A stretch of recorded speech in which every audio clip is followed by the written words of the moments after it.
So certified world-class quality. ACS.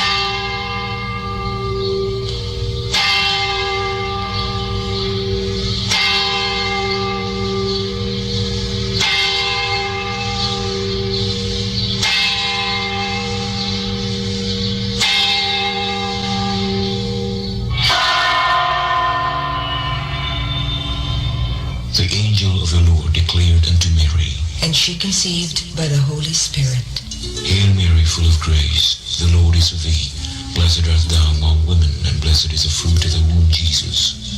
Holy Mary, Mother of God, pray for us sinners, now and at the hour of death. Amen. Behold the handmaid of the Lord. Be it done to me according to your word. Hail Mary, full of grace, the Lord is with thee. Blessed art thou among women, and blessed is the fruit of thy womb, Jesus. Holy Mary, Mother of God, pray for us sinners, now and at the hour of death. Amen. And the Word was made flesh, and dwelt amongst us. Hail Mary, full of grace, the Lord is with thee. Blessed art thou among women, and blessed is the fruit of thy womb, Jesus. Holy Mary, Mother of God, pray for us sinners, now and at the hour of death. Amen. Pray for us, O Holy Mother of God, that we may be made worthy of the promises of Christ. Pour forth, we beseech you, O Lord, your grace into our hearts, that we, to whom the incarnation of Christ, your Son, was made known by the message of an angel, may by his passion and cross be brought to the glory of his resurrection, through the same Christ our Lord. Amen.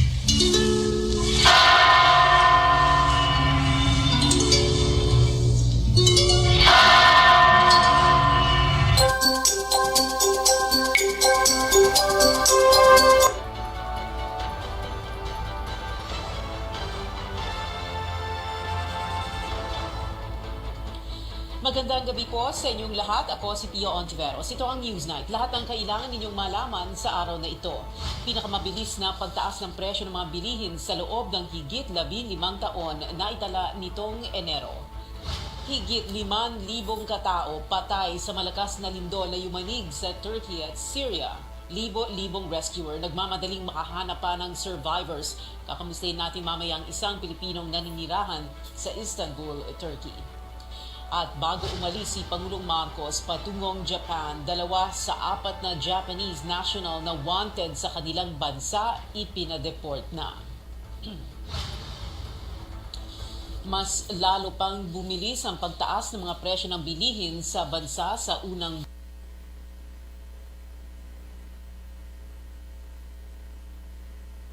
at Syria. Libo-libong rescuer na 0.7% ang inflation rate mula sa 8.1 noong December 2022. Ito na ang pinakamabilis na inflation rate sa loob ng higit 15 taon.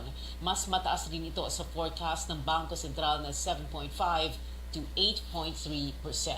Ayon sa PSA, renta, kabilang ang bayad sa kuryente at tubig at pagkain, partikular ang gulay, gatas, itlog at prutas ang nagtulak sa inflation rate nitong nakaraang buwan. Tiwala si Pangulong Bongbong Marcos na hindi na muling aabot sa ganito kataas ang inflation rate, naniniwala rin siyang bababa ito. It is unfortunate that we get the news today that inflation has continued to increase up to 8.7%. I suppose it can only be said that the measures that we have taken have not yet gone through the system. As I said, the importation of many of the agri-products, which have been a large part of the inflation rate, as we have already taken some measures so that the supply will be greater, and so that will bring the prices down. But that will take a little time.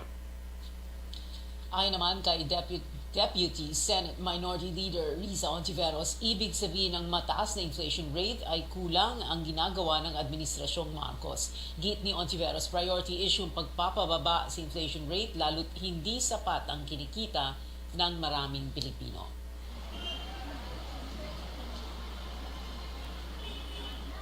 Nagbabala si House Speaker Martin Romualdez sa mga agricultural traders sa likod ng hoarding o pagtatago ng supply ng ilang produkto kasabayan ng direktiba ni Romualdez sa chairman ng House Committee on Agriculture and Food na si Congressman Mark Edverga na iimbestigahan ang pagtaas ng presyo ng pagkain tulad ng sibuyas at bawang. We'll be working closely with the executive, with the Department of Agriculture and the executive to make sure all these hoarders and all these foolish activities of traders are stopped. You know, my message is moderate your greed, release the supply of these basic commodities, these vegetables, whether they be onions or garlic, all of this, moderate the supply, moderate your greed, you know, give us fair prices. If not, your days are numbered, we're going after all of you. Kahapon ay nakipagpulong si Romualdez sa mga opisyal ng Agriculture at Trade Departments para pag-usapan ang mga naiulat na hoarding ng ilang produkto. Napagdesisyonan din nilang gamitin ang 276 million peso Kadiwa Food Mobilization Fund sa ilalim ng 2023 budget para bumili ng supply mula mismo sa mga magsasaka sa presyong mas mataas sa production cost. Ang mga produktong iyon ay ibebenta sa Kadiwa stores. Wala na raw tiwala ang ilang magsasaka na mapoprotektahan sila ng gobyerno sakaling pumasok ang bansa sa isang panibagong free trade agreement. Yan ang sinabi nila sa pagdinig ng Senado tungkol sa Regional Comprehensive Economic Partnership o RCEP, pero kumpiyansa si Senate President Mig Zubiri na makakakuha ng sapat na boto para ma-ratify ang kasunduan. Narito ang report ni Imor Santos. Sinasabi protected kami, never. I will dispute that. May duda ang ilang agriculture groups na mapoprotektahan sila ng gobyerno oras na pumasok ang bansa sa Regional Comprehensive Economic Partnership o RCEP. Sa ilalim ng Free Trade Agreement na ito, makakapag-angkat ang mga kasaping bansa ng mga produkto at serbisyo mula sa isa't isa ng mababa o walang taripa. Sa pagdinig ng Senado, iginiit ng Department of Trade and Industry na maingat sila sa negosasyon. I-exempt daw sa mababang taripa ang mga sensitibong produkto tulad ng sibuyas, bigas at asukal para hindi madehado ang mga Pilipinong magsasaka. The government will continue to provide the needed support and level the playing field to equip and sharpen the capacity of our businesses, including those in agriculture. Dahil Pilipinas na lang ang ASEAN country na hindi nagra-ratify dito, nagbabala si Trade Secretary Alfredo Pascual na baka sa ibang bansa na lang makipagkalakalan at mamuhunan ng mga trade partners natin. Pero nanindigan ng Federation of Free Farmers na magiging quote-unquote ukay-ukay republic naman ng Pilipinas kung panay importation na lang. All products are included in RCEP. Ang totoo is, for these sensitive products, hindi bababaan ng tariff. Pero magkaangkat pa rin tayo at those tariffs. They are not excluded. No? It's a very deceptive term. No? Mababaho ang tiwala namin dun sa NEDA, BA, and to a certain extent DTI. Kasi yun ang karanasan ho namin, pinabayaan ho kami. There is no path for development. There is a path for importation development. Ayon kay Senate President Mig Zubiri, nag-atubili rin noon ang 18th Congress na ipasa ang RCEP dahil sa malasakit nito sa mga magsasaka. Pero may 10 taon naman daw ang sektor ng agrikultura para mag-adapt bago ang ganap na implementasyon ng RCEP. If we do not improve within those 10 years, then talaga shame on us as a country to help not being able to help our farmers. That's 2033. I won't even be in politics anymore. I'm going to retire after this term. Pero kahit si Senate President Pro Tempore Loren Legarda na siyang nanguna sa pagdinig, hindi pa raw kumbinsidong kailangan nga ang RCEP dahil hindi naman pwedeng amyendahan ng treaty nang hihingi siya ng malinaw na guidelines kung paano mapoprotektahan ang lokal na industriya. They do not believe us anymore. So you have to convince them. So you have to draft for me, assuming I will accept that, hindi ko pa tinatanggap ito, and assuming we will ratify and concur the guidelines. Panandali ang sinuspinde ang pagdinig para sa closed-door meeting ng mga senador kay Executive Secretary Lucas Bersamin tungkol sa RCEP at iba pang priority measures. Kumpiyansa si Zubiri na boboto ang 2/3 ng Senado o 16 na senador na i-ratify ito.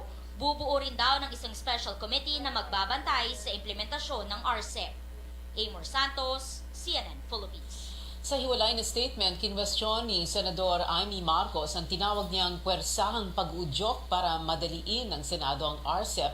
Si Marcos ang chairperson ng Committee on Foreign Affairs pero hindi raw kaya ng konsyensya niyang pangunahan ang mga pagdinig sa RCEP sa kabila ng hinaing ng mga magsasaka, mangingisda at maliliit na negosyante.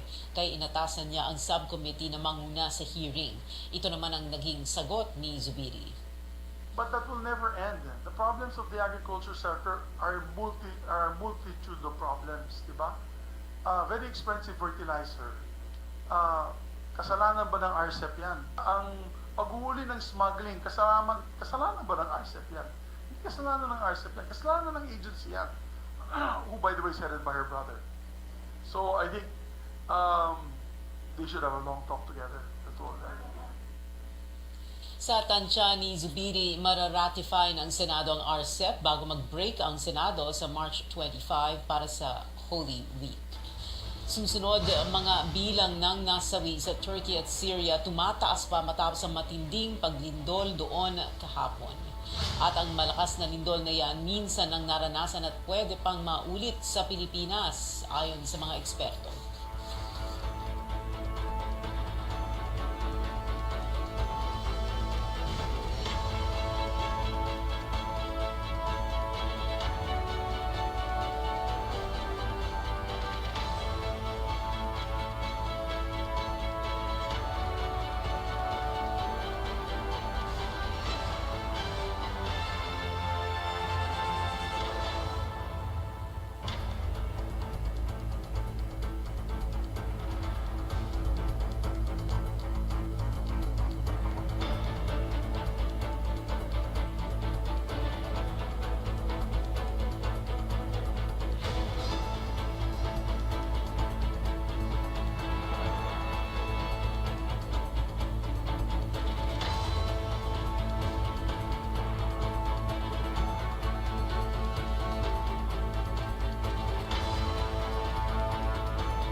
RPN Radio Philippines Network. DXTV Dipolo Radio Ronda. Pride Bar, dili lang puti, kisla puti. Pagilabhan sa Pride Bar Blue, ang puting sinina mahimong Mas puti ito, mas puti ito, mas puti ito. sa Pride Bar Blue, pwedeng dili na ko magtina, anyel o bleach. Kaya ang Pride Bar Blue, dunay power whitener nga sa gumsum sa matag hibla, mao nga sinina, kisla puti ug humok pa sa kamo. Mas puti ito, mas puti ito, mas puti ito. Pride Bar Blue with power whitener. Dili lang puti, kisla puti. Pride Bar, manufactured by ACS Manufacturing Corporation. ISO certified, world-class quality. ACS. Si Mommy at si Washing Machine believe sa Pride Washing Machine Detergent. Hello, Washi! Hello, Mommy! Laundry day na naman! Ready ka na sa mancha, chocolate, putik, libag? Kaya yan ang Pride Washing Machine Detergent. May triple stain-away formula. Tanggal ang makapit, malikit, at malupit na dumit mancha. Easy ang labada. Mula noon hanggang ngayon. All you need is pride. All you need is pride. Pride Detergent, manufactured by ACS Manufacturing Corporation. ISO certified, world-class quality. ACS.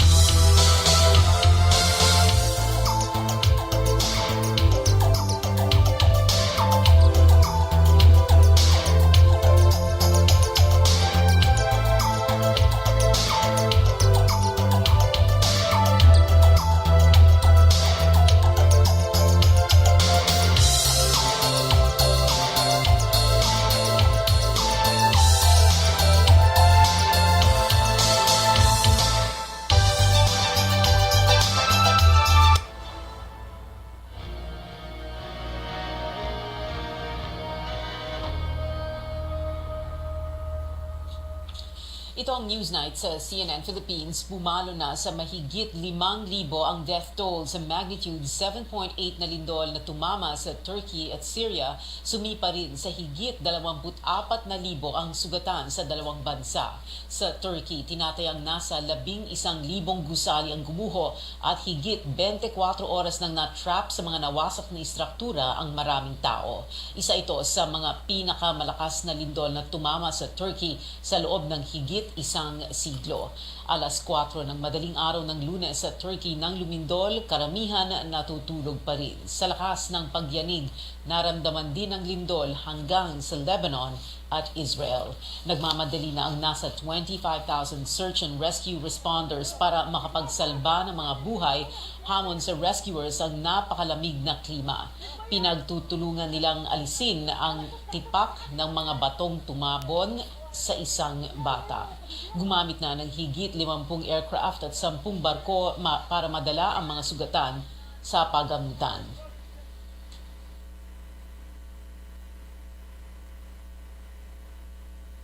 Ayon sa United States Geological Survey, higit 100 aftershocks na ang naitala, may isang nailistang magnitude 7.5. Nagdeklara na si Turkish President Recep Tayyip Erdogan ng 7-day national mourning. Humingi na rin ng tulong ang Turkey sa Intergovernmental Military Alliance ng North Atlantic Treaty Organization at mga kaalyado nito. Magbibigay naman ng saklolo ang United Nations sa mga naapektuhan sa Turkey at Syria. I extend my condolences to the families of the victims. The United Nations is mobilizing to support the emergency response, and so let's work together in solidarity to assist all those hit by this disaster, many of whom were already in dire need of humanitarian aid. Kapit-bisig din ang international community sa pagpapadala ng tulong sa dalawang bansa. Nagpadala na ng pagkain, mga gamot at kumot ang Iran at Iraq. Naghandog din ng assistance ang United States, Japan, India, Pakistan, Australia at New Zealand. Ang Russia na kaalyado ng Syria nagpadala na ng higit 300 sundalo para tumulong sa search and rescue efforts. Naka-activate na rin ang crisis response mechanism ng European Union. Tutulak naman bukas patungong Turkey ang 85 rescuers mula sa ating bansa. Ayon kay Pangulong Marcos, karamihan sa personnel magmumula sa Defense Department at MMDA, kabilang ng engineers at health workers. Magpapadala rin ng Pilipinas ng relief goods, kumot at winter clothes para sa quake survivors. Narito ang pahayag ng ating Pangulo. There's also a danger kasi marami pang aftershock. And they have to inspect also the building. So lahat yung engineering, yung meron pinapadala tayong mga engineer, meron tayong mga pinapadalang health workers, and of course the goods that we feel that they will need. Sa ngayon, wala pang naiulat na nasawi o nasaktan ng mga Pilipino sa insidente, pero ayon sa Foreign Affairs Department, 248 na mga kababayan natin ang naapektuhan sa Turkey at 60 naman sa Syria. Sa datos ng DFA, higit 4,000 Pinoy ang nasa Turkey, lampas 1,000 sa Syria at 17,000 sa Lebanon.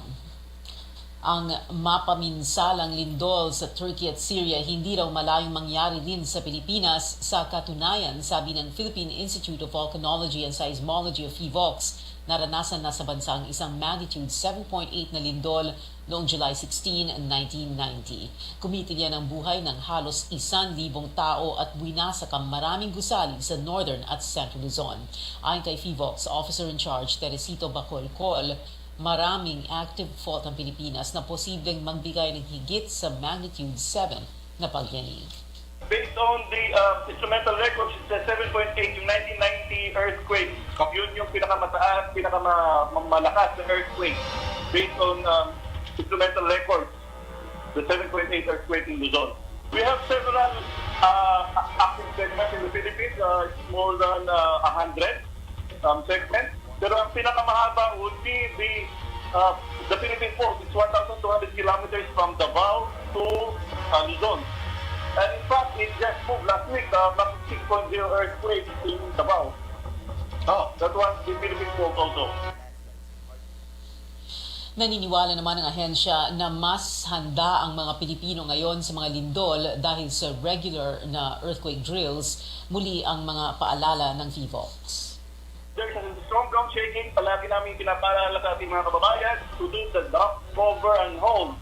And then during strong ground shaking, you do the duck, cover, and hold. And once the shaking stops, you go out in an orderly manner.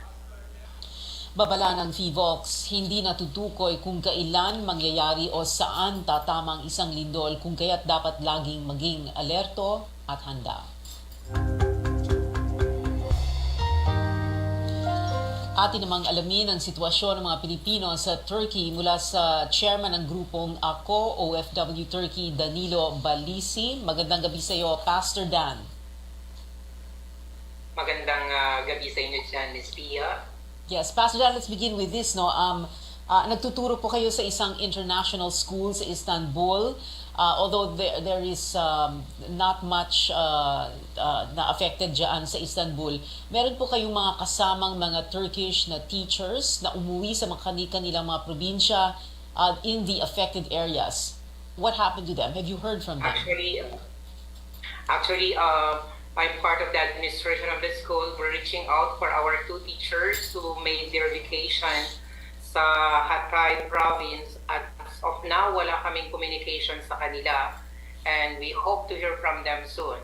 So hinala namin ay kasama yung bahay nila sa mga gumuho sa Hatay province. And you have not, like you said, you have not heard anything from them. When was the last time you spoke to them? The last time na nagkita po kayo?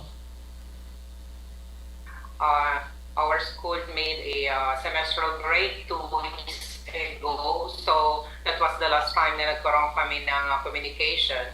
So they were supposed to be Sunday, babalik sila ng Istanbul, but unfortunately, wala pa kaming balita sa kanila.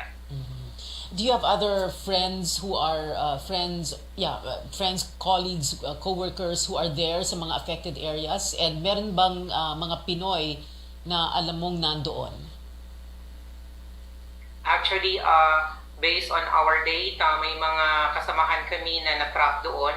Yung kanyang anak ay nandoon mismo sa area kasi siya ay nasa Qatar at iniwan niya yung kanyang anak sa kanyang biyanan. As of now, according to that fellow, hindi pa niya maabot yung kanyang biyanan regarding dun sa bata.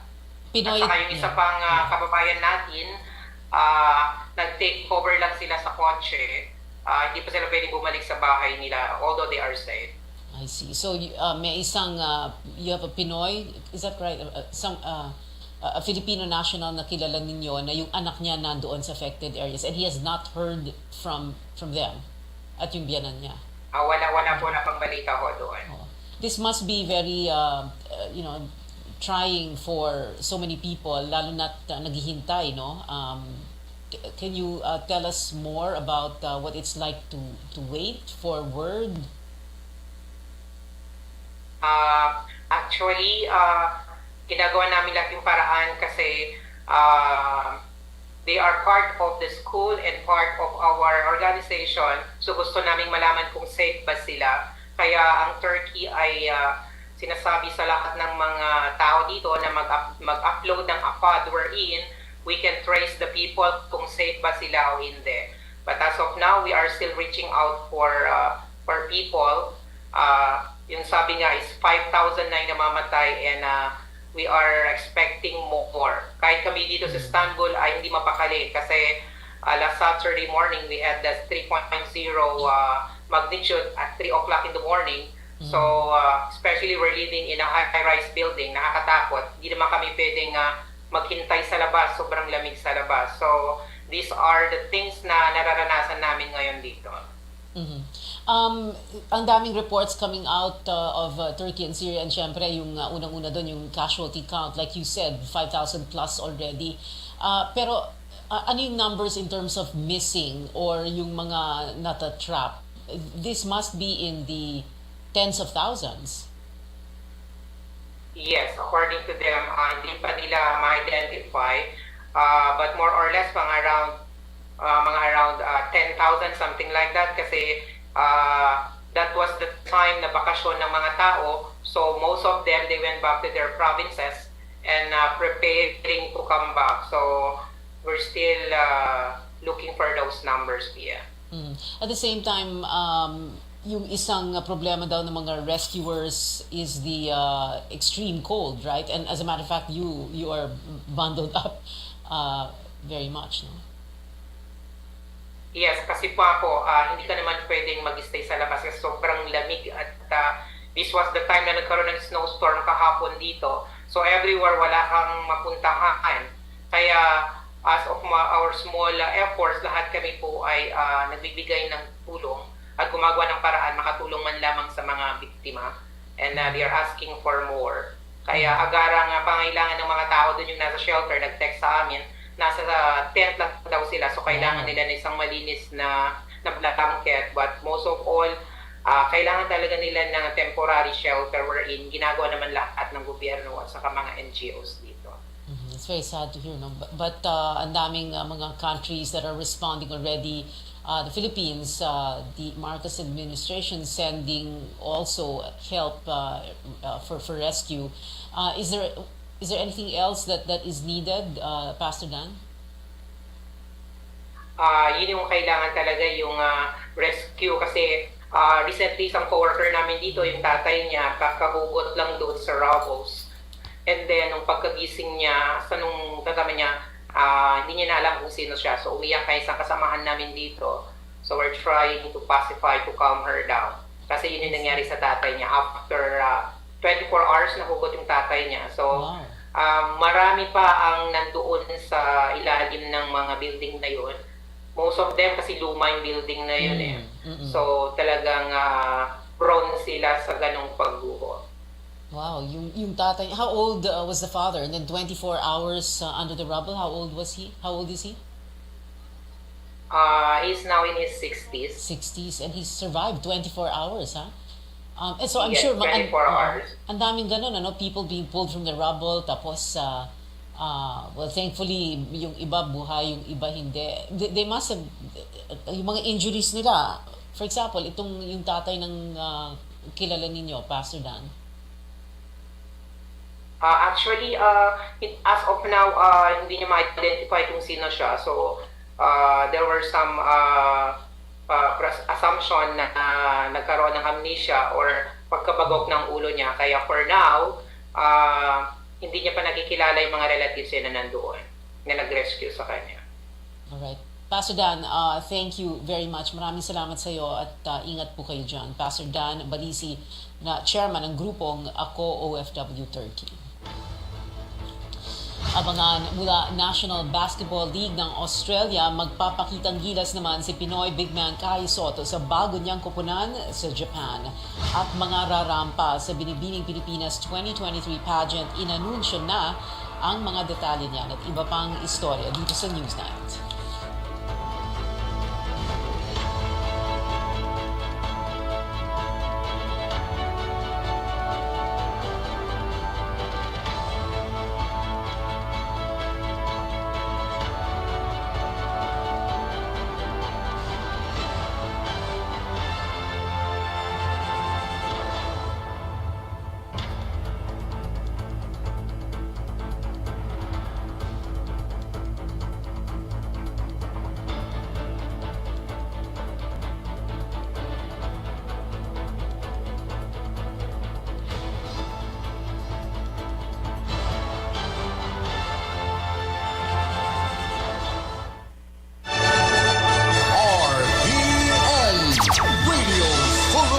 Network, DXTV, Dipolo, Radyo, Ronda.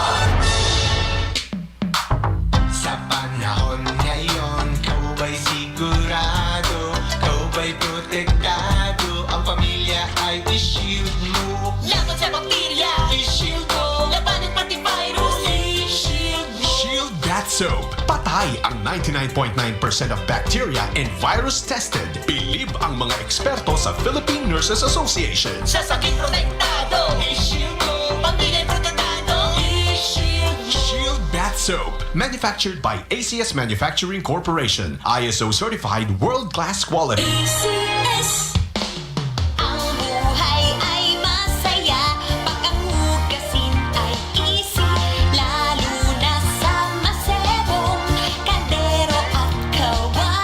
ang Smart Dishwashing Paste. Pang heavy-duty hugasin.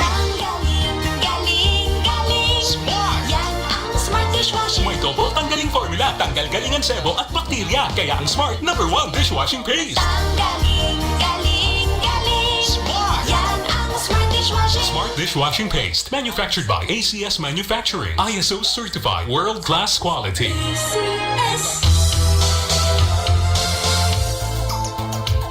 Mabilis na inflation rate sa loob ng higit 15 taon, mas mataas rin ito sa forecast ng Bangko Sentral na 7.5 to 8.3%. Ayon sa PSA, renta, kabilang ang bayad sa kuryente at tubig at pagkain, partikular ang gulay, gatas, itlog at prutas, ang nagtulak sa inflation rate nitong nakaraang buwan. Tiwala si Pangulong Marcos na hindi na muling aabot sa ganito kataas ang inflation rate, naniniwala rin siyang bababa ito simula Abril. Simula bukas, ipatutupad ang suggested retail price para sa sibuyas na 125 pesos kada kilogram pero umaalma ang ilang mga nagtitinda nito. Ang ulat mula kay Senior Correspondent Lois Calderon. 960 pesos hanggang 1,000 piso kada isang bag ang bagsakan ng sibuyas sa palengking ito ng Q-Mart. 9 kilo sana bawat bag pero may naitatapong bulok. Kaya lugi daw ang mga tindera sa utos ng gobyerno na sundin ang suggested retail price na 125 pesos kada kilo. Kung sa 125 hindi po kaya. Kasi 120 po ang punan. May paano naman kami, malakas ang taas din naman yung binabayaran namin pwesto. Sa isang bag may bulok pa po yun, kaya hindi po kaya ibenta po ng 125. Naglabas ang Department of Agriculture ng Administrative Circular No. 5 na nagtatakda ng suggested retail price para sa imported red onions. Epektibo yan bukas, February 8. Ang imported na sibuyas prenesyuhan ng 125 pesos kada kilo para tapatan ang lokal na sibuyas na pumatak ng higit 700 pesos noong Disyembre. Ikinatuwa ito ng mga mamimili. Okay lang po yung kung kahit imported siya, basta mababang bilihin. Kung bababa siya, di mas makakatulong sa maraming tao, lalo na yung may mga karinderya. Imported, hanggat ligtas ito sa health ng mga tao. Eh, okay lang naman. Kung ano, siyempre sasabay na lang sa agos. Kung ano yung mura, sabay na lang. Kung ano yung pwedeng gamitin, sabay na lang. Ayon kay Department of Agriculture Assistant Secretary Christine Evangelista, 3,500 metric tons o 3.5 milyong kilo ng imported na sibuyas ang inangkat ng Pilipinas noong Enero. Sa pagdami ng supply, inaasahang bababa o susunod ang presyo ng lokal na magsisibuyas. Pero huli na ang aksyon ng gobyerno, ayon sa Farmers Group na Sinag. Dahil padating na ang ani ng sibuyas ngayong buwan. Kaya ang epekto, talaga namang bababa ang presyo kahit walang dumating na imported red onions. Sa kalagitnaan ng buwan, bababa sa 70 to 80 pesos kada kilo ang farm gate price ng pulang sibuyas, ayon sa Sinag. We are seeing around 12 to 15,000 metric tons for red onion for this month. For white onion, we are seeing around 10,000 metric tons. Kaya sinasabi natin, no need to import at this time kasi farmers start to harvest. Kasapi ng grupo ang magsisibuyas mula sa Nueva Ecija at Pangasinan. Pinulong naman daw sila ng Department of Agriculture bago ilabas ang SRP. We compute the margin and transport and everything. So the price, we come up with the price of 125, 30 pesos. Kung may transport, maintenance transport, and other costs, may kita pa rin yung retailer. Makikipag-usap po tayo sa ating mga local producers, yung farmers po natin, para makita natin kung magkano ang farm gate price ngayon. At syempre lahat po ng interventions para po makatulong ibaba ang cost nila. Ayon sa Sinag, dapat nagangkat ang Pilipinas noong pang Nobyembre at Disyembre, lean season ng sibuyas. Inamin naman nila na nagkamali. Sa pagkakamali na yan ng gobyerno sa timing ng import policy, consumer ang nasaktan. Sumipa ang inflation ng higit 8% noong Disyembre at Enero. Lois Calderon, CNN Philippines. Paghihikayat ng Pangulo sa mga Pilipino magbayad ng buwis sa tamang oras. Yan ang mensahe niya sa pagsisimula ng tax campaign ng Bureau of Internal Revenue. Sabi ng Pangulo, kapag mas maraming makokolekt ng buwis, mas mabilis na makaka-recover ang ekonomiya ng bansa. It is my confidence that you will continue to cooperate, collaborate, and coordinate with the government on how to improve the experience of our tax collection system. Pinuri rin ng Pangulo ang ahensya sa paghabol nito sa mga tax evader na sa higit 200 na ang naisampang kaso ng BIR sa Justice Department at Tax Appeals Court kaugnay ng kampanya. Sa kabila nito, walang nabanggit ang Pangulo o si Tax Commissioner June Lumagi tungkol sa estate tax cases ng pamilyang Marcos. Noong 1997, sinabi ng Korte Suprema na may utang ang pamilyang Marcos na 23 billion pesos in estate taxes.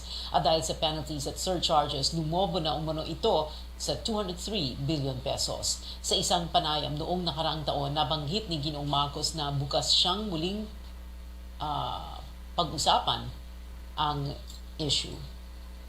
Sinimulan na ang pagde-report sa 4 na Japanese national na wanted sa kanilang bansa isang araw bago umalis si Pangulong Marcos patungong Japan. Ang detalye ihatid sa atin ni Paige Javier.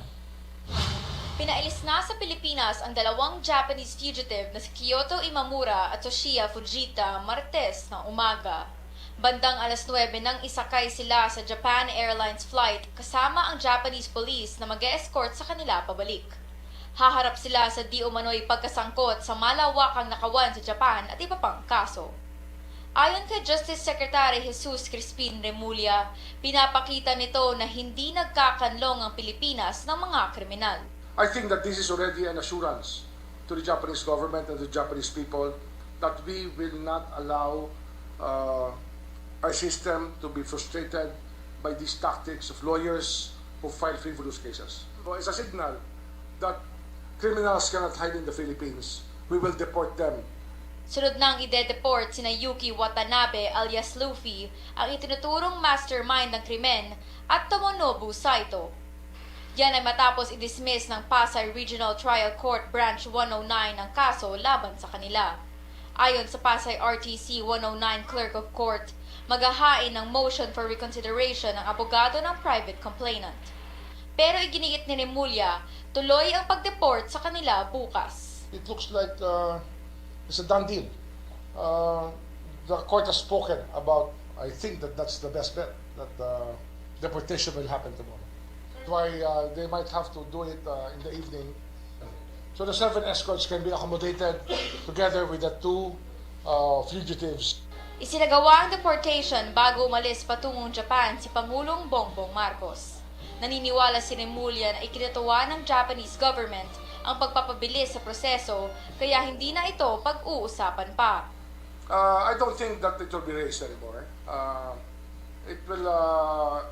I think the news today would be a good sign that things are happening, that we are turning over to them as soon as possible, these persons. Magsusumite naman ng report ang DOJ sa Korte Suprema ukol sa di umano'y scheme ng mga abogado para ma-delay ang pag-deport sa kanilang kliyente. Kaugnay nito, ino-audit na ng DOJ ang iba pang nakadetain sa Bureau of Immigration. This is not the last one. We will be facing more cases like this from other countries that we have to correct. We cannot make our country a refuge for those who are running away from the law from their countries. Paige Javier, CNN Philippines. Kabilang ang kontrobersya tungkol sa 4 na Japanese national patong-patong na kasong kinakaharap ngayon ng Immigration Bureau. Kaya inumpisa na ng Justice Department ang pagreporma at paglilinis ng ahensya. Narito ang report ni Tristan Nadalo. Naglabas ng show cause order ang Justice Department sa ilang mga tauhan ng Immigration Bureau dahil sa umano'y kanilang kapabayaan at pagpayag sa 4 na Japanese fugitives na manguna sa serye ng nakawan habang sila ay nasa detention facility ng ahensya na harap din ang mga naturang personnel sa iba't ibang administrative at criminal charges. At dahil hindi ito ang unang pagkakataong nadawit ang ahensya sa mga kontrobersyal na kaso, nagdesisyon si Justice Secretary Jesus Boying Remulla na buwagin ang isang division ng ahensya. Reforms are underway at the Bureau of Immigration I'm about to sign an order that will deactivate one office in the Bureau of Immigration, which we believe is part of the defect of the immigration system right now. That is the Port Operations Division. That's one office that centralizes the operations of the different ports in the country and airports. And we will take away the centralization, and we will leave command responsibility to every person heading the operations in every airport. Umaasa si Remulla na sa pamamagitan ng pag-aalis ng Port Operations Division, may iwasan na ang turuan sa pagitan ng mga opisyal ng BI habang may bagong issue. Dagdag pa ng kalihim, patuloy ang kanilang investigasyon sa mga tauhan ng Immigration Bureau na nadawit sa iba't ibang kaso. Whenever we speak about an office having a problem, we speak about the highest official of that office. As in the case of other officers under the Department of Justice, everybody is fair game. All officers are fair game here. There are no sacred cows. Una nang narelieve ang 36 na immigration personnel nitong weekend matapos madiskubre na may mga pera, gadgets, cellphone, sigarilyo, matutulis na bagay ang mga banyagang nakadetain sa pasilidad ng BI. Nangako rin si Immigration Commissioner Norman Tansinco na hihigpitan ng seguridad sa kanilang detention facility at i-upgrade ang mga pasilidad. Nadawit na rin ang ilang opisyal ng Immigration Bureau sa Pastilla scam noong 2019 at sa human trafficking scheme sa Cambodia at iba pang mga bansa sa Southeast Asia. Para naman sa ilang mga mababatas, panahon na para i-overhaul ang Immigration Bureau. Tristan Odalo, CNN Philippines. Target ng DOJ, palakasin ang kapasidad ng mga opisyal sa forensics pathology. Ito ay sa pamamagitan ng pagkonsulta kay United Nations Special Rapporteur ng Extrajudicial Killings o EJK at forensics expert Dr. Morris Tidball Binns. Nasa bansa ito ngayon para makipagpulong kay Justice Secretary Boying Remulla.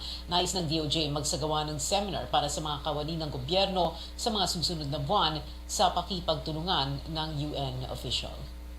This capacity building is very important for the police and for the NBI and even for the military, so that we will have a way to address wrongful death situations and to be able to follow orders that will be implemented by the Department of Justice in the future.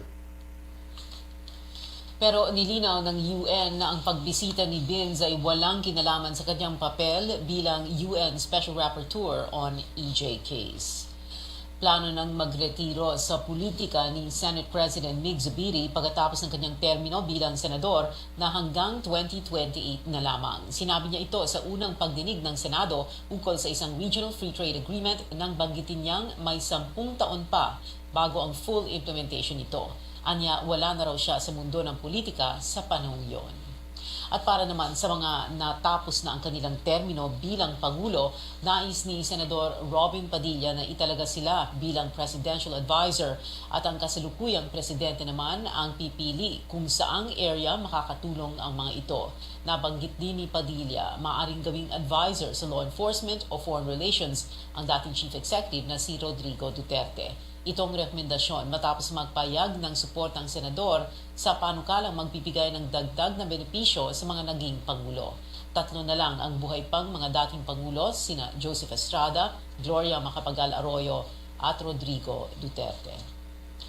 Inimbestigahan na ng Office for Transportation Security ang kumalat na video sa social media kahapon na nagpakita ng umano'y unprofessional behavior ng Ninoy Aquino International Airport staff sa isang grupo ng Korean artists ang RPN. Tinitingnan din ang sinasabing hindi otorisadong pag-video ng security screening procedures. Nagsagawa ang Metro Manila Development Authority ng clearing operations sa Maynilaan kasamang iba pang government agencies ang kanilang tinarget mga sasakyang iligal na nakaparada sa kabaan ng Road 10 Yuseco Extension sa Dagupan Street sa Maynila. Kasama sa mga nahuli ang mga truck at tricycle. Ayon sa MMDA, kailangan ay walang nakahambalang sa naturang kalsada dahil ito ang daanan ng mga papunta sa pantalan. Una po nating na-observe, marami pong malalaking truck dito na sa mga darating na araw, kung mas malaki pa, ay sinasabi ni Colonel Bong Nebriha na hindi namin kayang hatakin tulad ng isang parang frame doon ng trailer na matagal na daw po namin pinaalis, hindi naman namin mahatak. Kaya bilang tugon doon, tayo po ay magse-set aside ng funds para po bumili ng 2 hanggang 4 na wrecker o yung panghila na 50 tonner na kayang humila ng malalaking truck kahit may karga. Samantala, kakasuhan naman ng Interior Department ang barangay captain na nanuntok ng isang empleyado ng MMDA sa kasagsagan ng isa pang clearing operation kamakailan sa Tondo, Maynila. At para sa lagay ng panahon, mabuting magbaon ng payong kung kayo ay nasa Luzon. Dahil sa amihan, pwedeng ulanin ang Cagayan Valley, Cordillera Administrative Region, Bicol Region, Aurora at Quezon. Posible ring bumaha at gumuha ang lupa dulot ng malakas na ulan. Para naman sa mga nalalabing bahagi ng Luzon, kabilang ang Metro Manila, pag-ambon lang ang inaasahan. Susunod, 8-time All-Star Kyrie Irving nagpaabot ng mensahe sa kanyang Brooklyn Nets fans at Korean stars Lee Seung-gi at Lee Da-in. Ikakasal na, manatiling nakatutok sa Newsnight.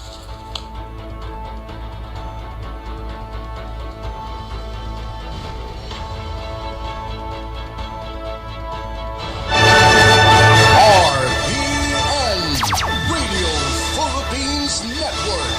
DXKD Dipolo Radyo Ronda. Para di madaling masira ang ngipin ng pamilya, ngayon pala, Unique toothpaste for brushing every after kumain.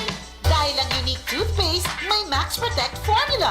Ngipin ay Max Alaga, Max Protektado pa. Helps stop cavities even before they start while keeping breath fresh with regular use. Unique toothpaste for brushing para siguraduhin ngipin ay Max Alaga, Max Protektado pa. Unique Max Alaga, Max Protectado with unique toothpaste maximum fluoride protection. Manufactured by ACS Manufacturing. ISO certified world-class quality. ACS Star Wax, Star Wax Wax.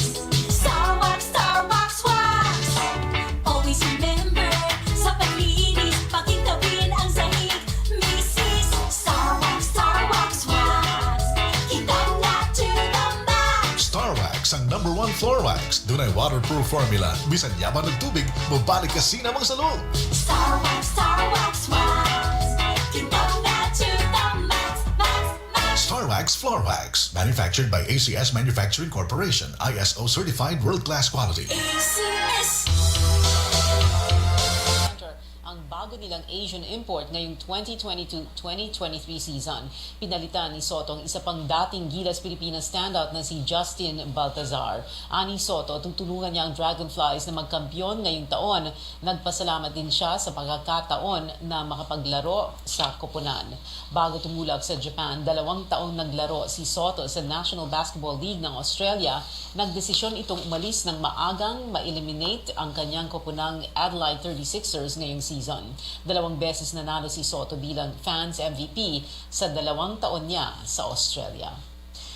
Bago sumalang sa magkakasunod na World Tennis Association o WTA tournaments, nagbalik bansa muna ang teenage tennis sensation na si Alex Ayala. Yan ang tinutukan ni Pauline Versosa. All smiles ang Filipina teen tennis ace na si Alex Ayala sa kanyang muling pagbabalik sa bansa. Isang much-needed break raw ito para sa 17-year-old reigning US Open Girls Singles Champion bago ang kanyang hectic competition schedule ngayong taon. To just have this time to be with my family and to share all of my success with them. I haven't seen them in so long. I'm super happy to have had this opportunity. Nagbabalik si Alex fresh mula sa kanyang stint sa WTA Thailand Open kung saan umabot siya sa main draw. Noong Enero, sumabak din siya sa kanyang professional Grand Slam debut sa Australian Open, ngunit natalo sa first round ng women's singles qualifying draw. It's a different feeling than when you're walking on the court and you know you have an escort or I don't know, maybe there's ball kids, tapos maganda yung court, malaki yung backstop. But when it comes to the intense moments, it feels exactly the same as all the other matches. With every match, I get better and better. So, I think it's an opportunity, just another opportunity for me to improve. Kasalukuyang ranked 217 si Alex sa WTA at kahit pahirap ng pahirap ang kompetisyon, ganado raw siyang pataasin ang kanyang ranking. Sabi ni Alex, magpo-focus siya sa pagsali sa Women's Pro Circuit ngayong taon sa pag-asang makapag-qualify pa sa major Grand Slam tournaments kabilang ang French Open at Wimbledon. For now, I'm really trying to focus on the majors and professionally. Every time I win, I feel like I want to do more. And every time I lose, I feel like I want to prove myself wrong. Prove myself that that's not, the best I can do. I can do better. And that's what really drives me. And Proud na proud naman ang mga magulang ni Alex na todo suporta din sa pangarap ng kanilang anak. The journey has been incredible from like 4 years old starting tennis, bonding with the lolo, and then playing national tournaments in the Philippines. And I used to say that the journey is always rough, and I used to tell my wife, for example, na parang, it's good to be there when there are the wins, no? When Alex wins. Pero sabi ko, it's best to be there when she loses. Dagdag pa ni Alex, hindi pa raw siya sigurado kung lalaban siya sa paparating na Southeast Asian Games dahil sa posibleng scheduling conflict. Pero handa raw siya laging maglaro para sa bayan. Nasa Pilipinas si Alex hanggang sa susunod na linggo. Pauline Berzosa, CNN Philippines. Ang coaching team ang itinuturo ni Converge Fiber Exer Center Justin Arana na dahilan kung bakit maganda ang nilalaro niya sa Governor's Cup. Nag-average ang 6'6" center ng 12.5 points at 7 rebounds sa 4 na games ng season-ending conference kung saan may malinis na 4-0 record ang Converge. Ani Arana ang mga turo ni Assistant Coach Danny Ildefonso at tiwala ni Head Coach Aldin Ayo ang susi sa performance niya ngayon. Disiplina po talaga kasi sa katawan yun. Yung unang tinuro niya talaga sa akin kasi yun nga po, sabi niya sa akin, yun yung puhunan talaga namin nasa mga big man eh. Yung katawan namin kasi more on banggaan sa loob, mga ganun. Yun po yung unang tinuro sa akin. Then yung may mga tip lang sa akin na binigay, like especially sa post. Kahit rookie ako, parang binibigyan niya ako ng ng kumpiyansa, and yung may mga plays na ginagawa siya para sa akin. So yun, laki na sa kumpiyansa ko kasi as a rookie, syempre, di ba, hindi ka expect na ganito yung bibigay sa'yo ng coaches mo. Susubukan daw ni Arana at ng Converge na makuha ang ikalima nilang panalo bukas laban sa unbeaten din na TNT Tropang Giga. Sa track and field, pangunahan ni Olympic hurdler Eric Cray ang Philippine Athletics team sa Asian Indoor Athletics Championships mula February 10 hanggang 12 sa Kazakhstan. Sasabak si Cray sa 60-meter run, 400-meter hurdles at 4x400-meter relay. Sa panayam ng CNN Philippines, sinabi ng 34-year-old athlete na magandang simula ang Asian meet para sa kanyang 2023 season. So I'm hoping, to go there and bring back a medal for the early part of the season, and then actually get ready for the SEA Games and then the rest of the outdoor championships. So a big season this year. The Olympic qualification is opening up. So that's one of the main goals, is to be able to qualify for the Olympics early. 12 atletang Pinoy ang lalaban sa palaro pero hindi kasama sa mga ito ang ilang mabibigat na pangalan gaya ni na pole vaulters EJ Obiena at Natalie Uy, ang Olympic sprinter na si Christina Knott at shot putter na si William Morrison. Sa NBA, nagpaabot ng mensahe si 8-time All-Star Kyrie Irving sa lahat ng fans na dati niyang koponan ng Brooklyn Nets matapos siyang i-trade kahapon sa Dallas Mavericks. Sa isang Twitter post, nagpasalamat si Irving sa pagmamahal na ipinadama sa kanya ng Brooklyn fans sa loob at labas ng court. Isang childhood dream umano ang makapaglaro sa Nets. Noong 2019, lumipat si Irving sa Brooklyn bilang isang free agent pero nabahira ng ilang kontrobersya ang stint niya roon bago humiling magpa-trade kamakailan.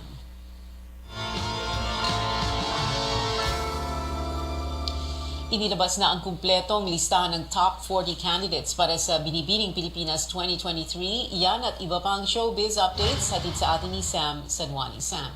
PF pinangalanan na ang official candidates ng Binibining Pilipinas 2023. Kabilang sa 40 candidates si Jessie Salvador na kababatang kapatid ng actress na si Maha Salvador at ang volleyball player na si Mary Joy Dacoron. Present din ang familiar faces when it comes to pageants, gaya ni na former Miss Earth Philippines candidates Kiara Gel Gregorio, Gianna Llanes, and Sofia Galvez. PBB ex-housemate Rain Parani and former Miss Universe candidates Angelica Lopez and Mirjan Hipolito. Pipiliin sa grupo ang kakatawan sa Pilipinas sa Miss International, Miss Intercontinental at Miss Globe pageants. nauna nang kumalas ang Binibining Pilipinas Charities Incorporated sa Miss Grand International noong nakaraang taon. Para sa kumpletong listahan ng top 40 candidates for this year's Binibining Pilipinas, bumisita lamang sa aming website, cnnphilippines.com. Samantala, extended naman ang application para sa Miss Universe Philippines 2023 hanggang February 14. Download and fill out the form and send the accomplished copy sa email naka-flash on your screen. Heads up Harrys and Blinks dahil ang concert promoter na Live Nation Philippines ay may pa-shuttle ticket para sa much-anticipated Harry Styles Love on Tour concert and Born Pink in Manila. Inanunsyo nila yan sa kanilang mga social media accounts. Nagsimula kahapon ang shuttle ticket sale para sa concert ni Harry at bukas naman magsisimula ang sa Blackpink. Tickets are available via SM Tickets. Para sa kumpletong detalye ng naturang shuttle tickets, bisitahin lang ang social media accounts ng Live Nation PH. Samantala, ang vagabond star na si Lee Seung-gi ay ikakasal na sa South Korean actress na si Lee Da-in. Masayang inanunsyo yan ng aktor sa kanyang official Instagram account.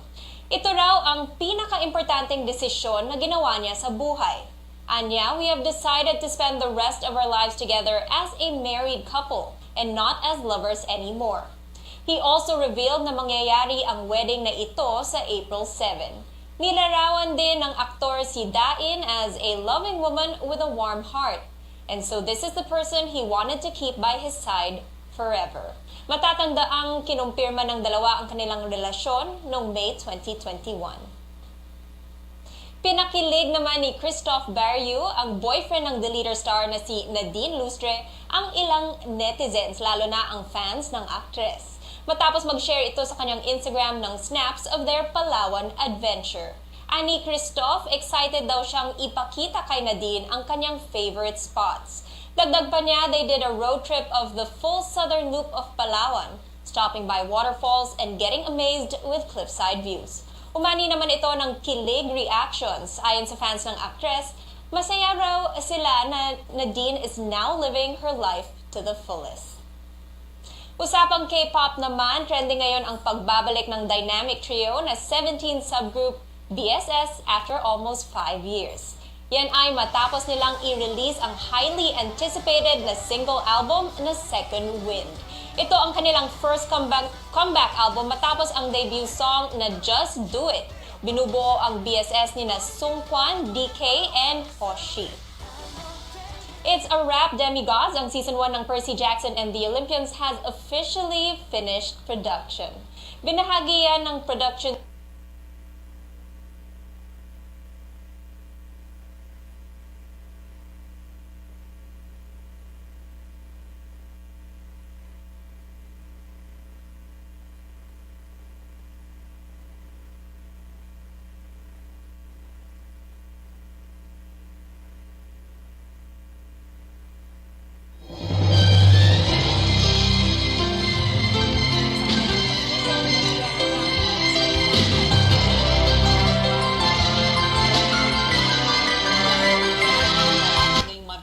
February 7, 2023. Magkita-kita ulit tayo bukas dito sa CNN Philippines. Ako si Pio Ontiveros at ito ang Newsnight.